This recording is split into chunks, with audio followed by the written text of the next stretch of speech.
Now, honestly, females, I want to know what y'all think about this. What if I am a good wife? His home is clean. His kids are fed. I'm making sure they're well educated. I help them with their homework. I'm a good lover in bed.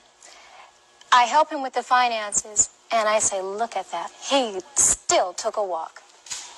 Well, that's something else that's been confused about my book. I advise black men and black women. I certainly tell men that if you are with a woman who you have been with for 5, 10, 15, 20 years, 6 months, 2 weeks, whatever it is, and that woman refuses to cooperate with your ideas, does not want to get with your program of right, whatever it is, then I tell those men, get rid of that woman and get another one. And I tell black women the same thing. If you are with a man that you cannot be in agreement with, then get rid of him and get with a man that you can be in agreement with. If the man you're with is not treating you the way that you want him to, and you feel that you have put in enough time to demonstrate your commitment and your sincerity of efforts to try to make the relationship work, I don't tell people to just stay in that relationship. I'm trying to teach us that we waste a lot of time being angry with each other and being dissatisfied in relationships. Get out of it and get with one where you can be happy. You say that the black woman would like to be a clone of the white woman. Many of us, yes. That's unfortunate. How do you see that? Well, that's something that was almost accidental, I'd have to say. See, the white woman has been the only mentor that we have had of a female. We've seen her every day of our life on television, every magazine, every newspaper, every commercial. You know, it's just been her face, her body, her image, whatever it has been in front of us. And so today we have the results of that. We have black women who are trying to dye their hair blonde, who are wearing blue and green contacts in their eyes, you know, who wear tons and tons of layers of makeup, who have changed their voice, who have hair weaves so they can have flowing long hair blowing in the wind, you know, like Brooke Shields or somebody, you know. And so that's been an accident.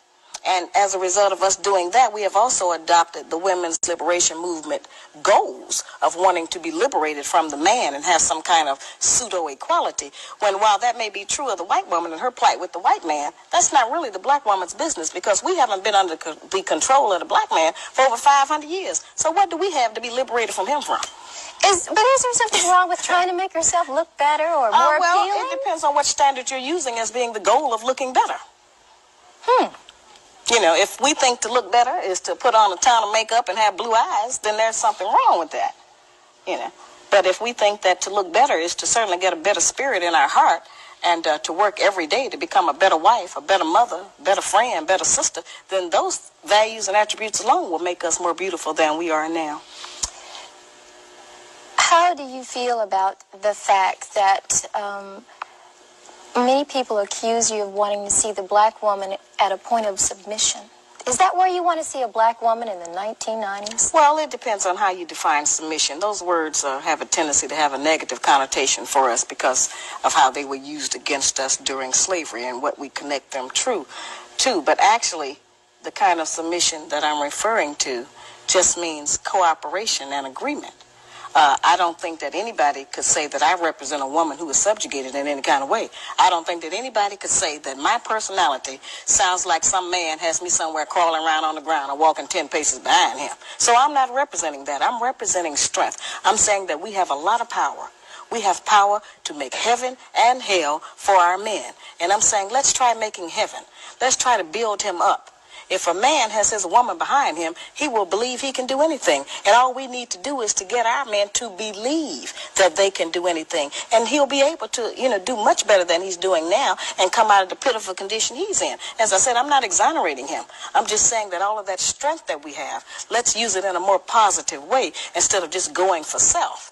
Nobody told us that all of that being my own person and I'm independent would lead to separation and loneliness. But that's what we had to trade for that in order to have certain kinds of success. We had to give up the man because we can't find a man who will compete with us on that level. As I said, we say he can't handle us or he's intimidated by the fact I make more money than him. I think that by judging our men on how much money he makes, we have lost a lot of good men. Because as black women, if we decide that all of us are going to just determine whether or not we gonna have a man based on how much money he makes. Then won't none of us have no man. But because most black men don't have no money. There are many men not a lot of money. There are many men out there who don't want a woman. That's absolutely true. Who is not gainfully employed. That's just true. Works both ways. And one of the things that I have always explained about that, Raven, is that for my lectures, which you know I do all over the country so I can give black people some ease and take some of the hysteria out of our communities that the book seems to have caused, I have security guards. Not because of black women. We're going to do just what we do. We're going to fuss and we're going to cuss or do a little something, you know. But I have it because of black men. Because the black man's guide to understand the black woman puts the black man on point. And it reminds him what he has allowed to happen to his woman and his family. Many black men become intimidated. They don't want to take responsibility for their women. They don't want the challenge. They don't want to be put on point. So they become overwhelmed. And it's them that go off. That's why I have security. Because most men know that this book puts the black man on point. It just talks about what slavery has done to the black woman, but it's really telling him what he has allowed to happen. Hold on. Come on.